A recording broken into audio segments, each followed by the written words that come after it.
Hey, welcome back to the Fuel Your Awesome show. I'm so glad you're here today. If you're listening to this on the day it drops, happy St. Patrick's Day. Yes, it is St. Patrick's Day. I hope you're wearing green. Don't lie. If you're not, your underwear isn't green. Go put some green on. I think our days and our lives are so full of laundry and to-do lists and responsibilities that anytime there is an invitation to play, I am so here for it. And my little boys really keep me tied to this value. And they're so cute. On St. Patrick's Day, they know leprechauns aren't real, but my youngest really wants to believe they're real. So he sets a trap, and we went through the whole the leprechaun was causing mischief in the house.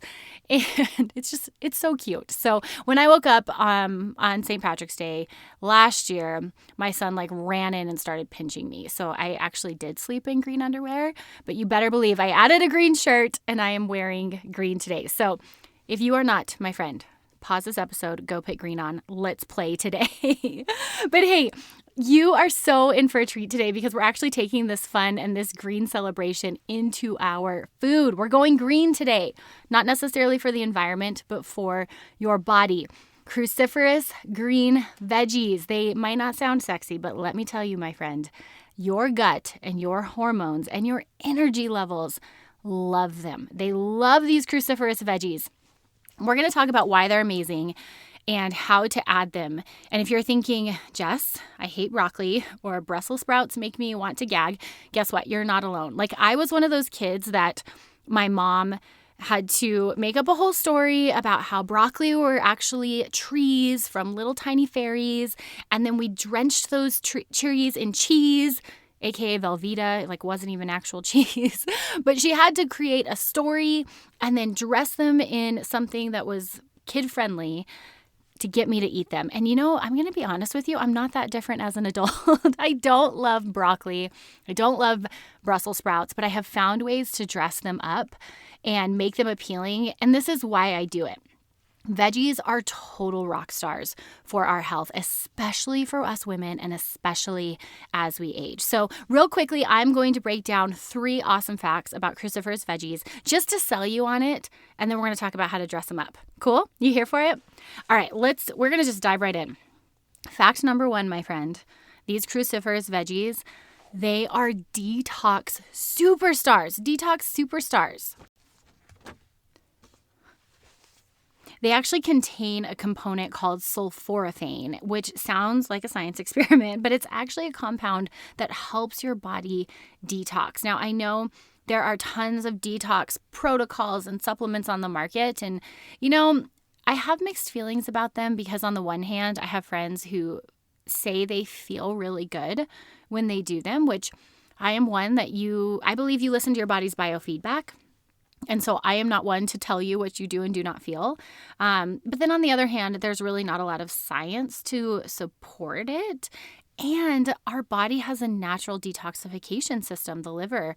And when we take care of it, it does a really great job. And things like cruciferous veggies are like your liver's personal assistant. They actually help your liver clean out the junk and keep things running smoothly. I really think of cruciferous veggies like your friend coming over and helping you declutter your closet. You know how sometimes you just need someone to come into your closet and say, you can't wear that anymore. It is so out of style, and your high school t-shirt is not something you need to hold on to. If it has emotional value, fine, go put it in a box. But girl, quit wearing that to the gym. Get a new shirt. Sometimes we need a friend to do that for us. This is what cruciferous veggies are to the liver. They go in and they really help the liver get those toxins out and reset. So seriously, detox superstars. Number 2, another great thing about cruciferous veggies is they're hormone helpers. And this is going to be really important for all my ladies out there. Greens help your body process estrogen better, and they can make a huge difference in everything from PMS to long-term bloating. Now, many of you know I've started adding advanced biofeedback testing to a lot of the work I do with clients, and one of those tests is a GI map. And this is where we actually map out your microbiome, the genetic markers of the different pieces of microbes in your body.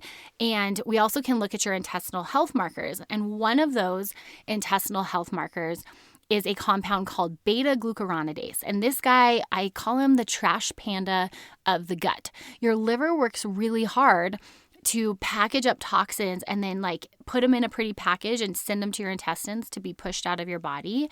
And sometimes this beta-glucuronidase, this trash panda, goes in there and unwraps those little packaged toxins and lets them back out in your intestines. He just causes havoc. And so on the GI map, we can actually get a reading of how high, or if somebody even has beta-glucuronidase, this trash panda, running around in your gut. And here's the thing, when we see that, or if we see that, that means estrogen is not only likely elevated in the body, but it's recirculating.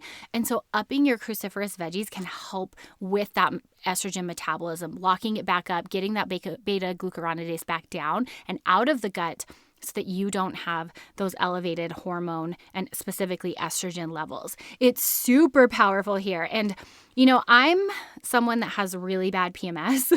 I have pretty significant mood swings. And I will tell you, when I'm more attentive with my diet and upping my cruciferous veggies, especially during that PMS week when estrogen is higher, I do feel better.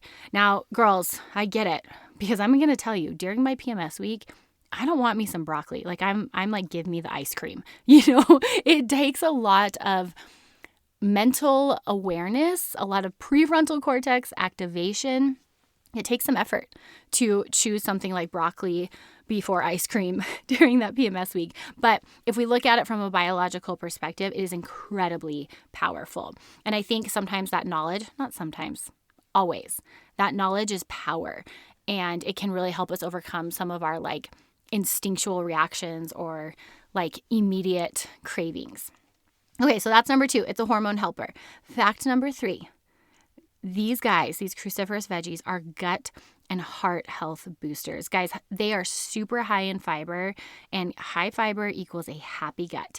And a happy gut equals better digestion, more energy, fewer sugar cravings, better sleep, better recovery.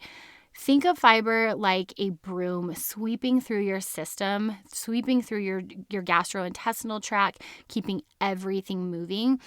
These cruciferous veggies are loaded with it. They're loaded with it. Okay, so I've sold you on cruciferous veggies, right? Like you're all thinking, okay, next time I crave ice cream, I'm going to grab broccoli.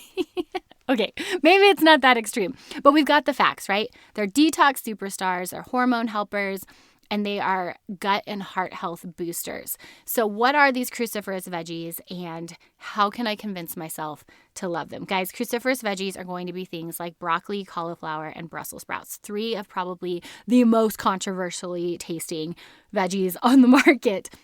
And so here are some tips on how you can get your inner kid to eat them, because we all have that inner kid in us when we're plating our food, right? We all do. We all have that little like, I don't want to eat it. Here's how we're going to do it. Number 1, roasting is a game changer. When you roast these veggies, you have the opportunity to put olive oil, avocado oil, sea salt, garlic.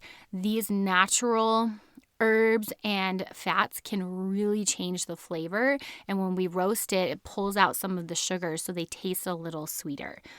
I also have an incredible recipe that combines avocado oil, some honey, and some sriracha. And man, you mix that up, pour it over some Brussels sprouts, and it really brings out a delicious, like sweet and savory flavor. And it masks a lot of the bitterness. When we pair any of these cruciferous veggies with fat, like avocado, tahini, cheese, like my mom did with the cheese on my broccoli, she was smart. What she was doing is she was pairing that broccoli with some fat, and that cuts the bitterness that many of us taste.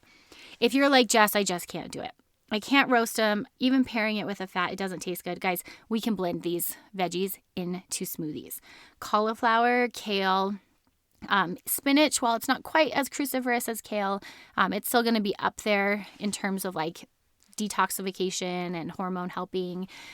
We can blend those in a smoothie, and those can go quite masked. And you can trick even your own kids. You can trick both your inner kid and your kid into having those smoothies, because the flavor can really be masked with veggies, not veggies, fruit. See, I've already convinced myself. it's time to have veggies. We can do some wonders by throwing them in smoothies. Guys, try adding a serving of cruciferous veggies this week, whether you roast them, blend them, saute them, whatever you do, tag me. Let me know how it goes, because you are giving a spa day to your gut when you do this. All right, so here's your key takeaway on this beautiful St. Patrick's Day. Greens are powerhouses for your body. They don't have to be boring. You can dress them up. You can even trick yourself into eating them. But here's the deal. Those small changes have a huge impact on your gut and your hormone balance. Friend, I'm so glad you joined me for this quick pep talk today. I hope you have a beautiful day. Play around today. Play with the green. Go pinch someone if they're not wearing it today, and play with your veggies this week. Let's have some fun with that food. I hope you have a beautiful day. I will see you next Monday. Cheers and happy eating. I am so glad you stopped by. I know you're leaving today with so much insight, but let's make it actionable. Take a moment right now to choose one key takeaway and write it down. Putting it in writing is the first step to making it happen. And remember, it's small, consistent changes that spark the biggest health transformations. If you're ready to dive in deeper into empowered eating, check out the show notes for free resources and details on how to connect with me and the Empowered Eating team. If today's episode lit a spark, my friend, I'd be so grateful if you'd share the love. Leave a review and tag me on social media at JessBrownRD. By spreading the message, it helps us reach even more people who need empowered eating in their life. And don't forget to hit that subscribe button so you're always in the loop. Until next time, my friend, I hope you have a beautiful day. Cheers and happy eating.